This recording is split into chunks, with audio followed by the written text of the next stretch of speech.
Puss in Boots.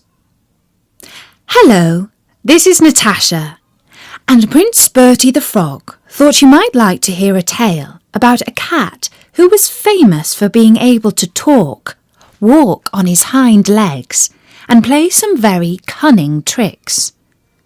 It was written down hundreds of years ago by the French writer Charles Perrault, who also wrote Cinderella and loads of other true stories.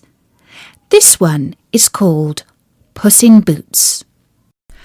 Once upon a time there was a poor miller who had 3 sons. The years went by and the miller died, leaving nothing but his mill, his donkey, and a cat. The eldest son took the mill. The second-born son rode off on the donkey, and the youngest son inherited the cat. "Oh, well," said the youngest son, "I'll eat this cat and make some mittens out of its fur. Then I will have nothing left and I shall die of hunger." The cat was listening to his master complain like this, but he pretended not to have heard anything. Instead, he put on his serious face and said, "Do not look so sad, master. Just give me a bag and a pair of boots, and I will show you that you did not receive such a poor inheritance in me." The cat's master had often seen him play a great many cunning tricks to catch rats and mice, as when he used to hang by the heels or hide himself in the grain and pretend to be dead. Thinking this over, he thought that it wasn't impossible that the cat could help him after all. And so he gave the cat his bag and spent his last pennies on ordering a fine pair of boots to be made especially for the cat. The cat looked very gallant in his boots, and putting his bag around his neck, he held the strings of it in his 2 forepaws and lay by a rabbit warren, which was home to a great many rabbits. He put bran and corn into his bag, and stretching as if he were dead, he waited for some young rabbits, still not acquainted with the deceits of the world, to come and rummage in his bag for the bran and corn. Not long after he lay down, he had what he wanted. A rash and foolish young rabbit jumped into his bag, and Monsieur Puss immediately drew close the strings and caught him. Proud of his prey, he went with it to the palace and asked to speak with his Majesty. He was shown upstairs into the king's apartment, and making a low bow, said to him, "I have brought you, sir, a rabbit of the warren, which my noble lord, the Marquis of Carabas," for that was the title which Puss was pleased to give his master, "has commanded me to present to your Majesty from him." "Tell thy master," said the king, "that I thank him and that he does me a great deal of pleasure." Another time he went and hid himself among a cornfield, holding still his bag open, and when a brace of partridges ran into it, he drew the strings and so caught them both. He went and made a present of these to the king, as he had done before of the rabbit. The king, in like manner, received the partridges with great pleasure, and ordered him some money for drink. In this way, the cat continued for 2 or 3 months to bring presents to the king, always saying that they were from his master, the Marquis of Carabas. One day, in particular, he heard at the palace that the king was planning to drive in his carriage along the river bank, taking with him his daughter, the most beautiful princess in all the world. Puss in Boots said to his master, "If you will follow my advice, your fortune is made.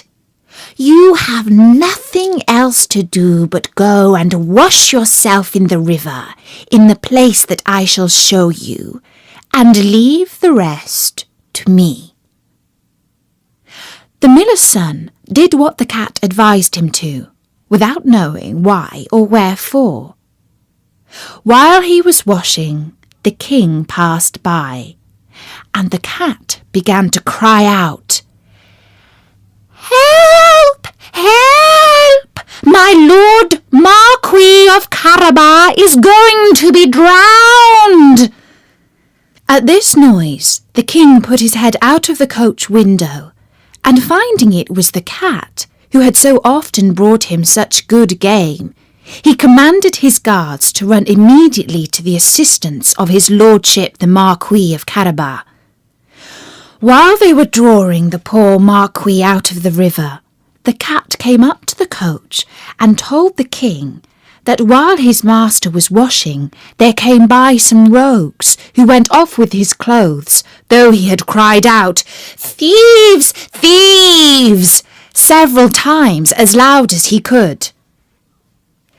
This cunning cat had actually hidden the clothes under a great stone. The king immediately commanded the officers of his wardrobe to run and fetch one of his best suits for the Lord Marquis of Carabas. The king was very pleased to meet the Marquis of Carabas, and the fine clothes he had given him suited him extremely well, for although poor, he was a handsome and well-built fellow. The king's daughter took a secret inclination to him, and the Marquis of Carabas had no sooner cast 2 or 3 respectful and somewhat tender glances, but she fell in love with him to distraction. The king invited him to sit in the coach and ride along with them, with the lifeguards in glittering uniform trotting alongside. The cat, quite overjoyed to see his project begin to succeed, marched on before, and meeting with some countrymen who were mowing a meadow, he said to them, "Good people, you who are mowing, if you do not tell the king that the meadow you mow belongs to my Lord Marquis of Carabas, those soldiers will chop you up like herbs for the pot." The king did not fail asking the mowers to whom the meadow they were mowing belonged.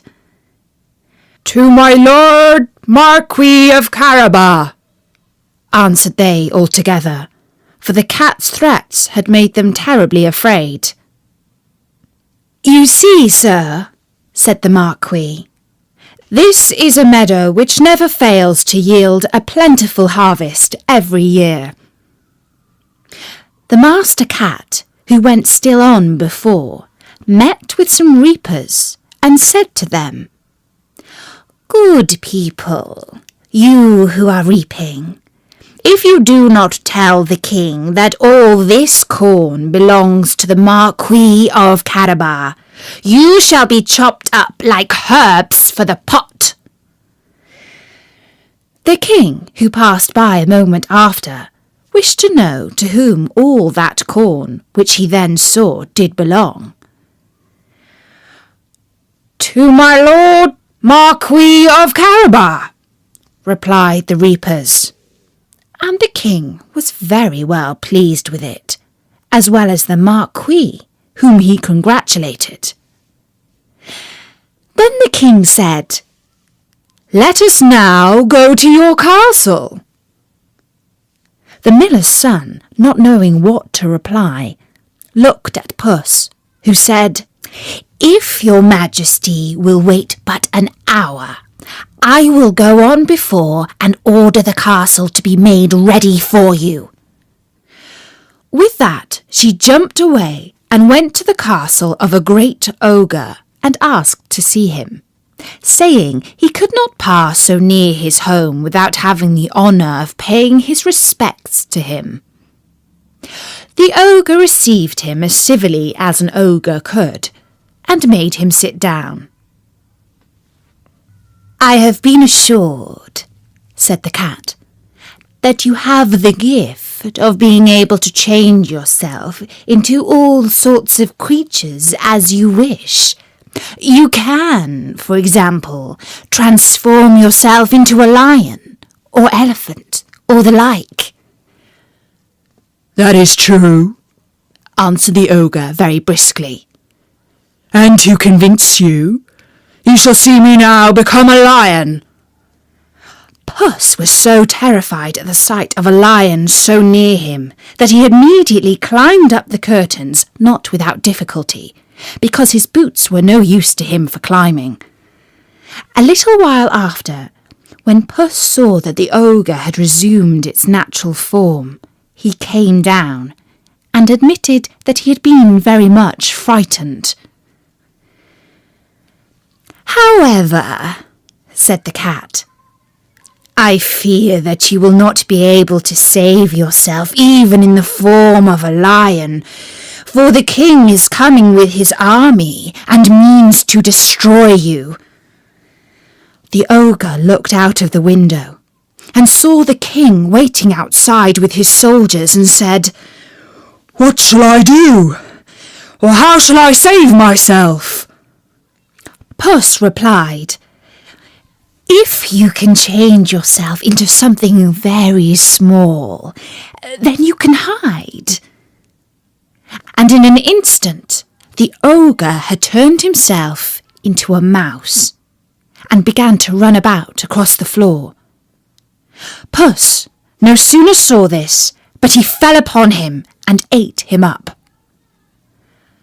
Puss, who heard the noise of His Majesty's coach running over the drawbridge, ran out and said to the king, Your Majesty is welcome to this castle of my Lord Marquis of Carabas. What? My Lord Marquis? Cried the king. And does this castle also belong to you? There can be nothing finer than this court and all the stately buildings which surround it. Let us go in it, if you please. The Marquis gave his hand to the princess and followed the king, who went first. They passed into a spacious hall where they found a magnificent rum punch which the ogre had prepared for his friends, who were that very day to visit him. The friends, however, dared not to enter, knowing that the king was there. His Majesty was perfectly charmed with the good qualities of the Lord Marquis of Carabas, as was his daughter, who had fallen violently in love with him. And seeing the vast estate he possessed, he said to him, after having drunk 5 or 6 glasses, If you do not, my Lord Marquis, become my son-in-law, it will be of your own choosing. The Marquis, making several low bows, accepted the honour which His Majesty conferred upon him, and forthwith, that very same day, married the princess. Puss became a great lord, and never ran after mice any more, except for pleasure. And that was the story of Puss in Boots. Bertie says that the story has a moral that has come down through the ages. The moral is that it doesn't really matter whether chance brings you only the smallest piece of good luck, because if you are clever and work hard, you can turn that into a lot of good fortune for yourself. And don't forget that Bertie has loads more free stories at storynori.com. And if you have an iPod, you can easily put Storynori on it by finding Bertie's podcast in iTunes. Just look for Storynori under the Kids and Family section. So until next time, from me, Natasha, bye-bye! Natasha, bye-bye!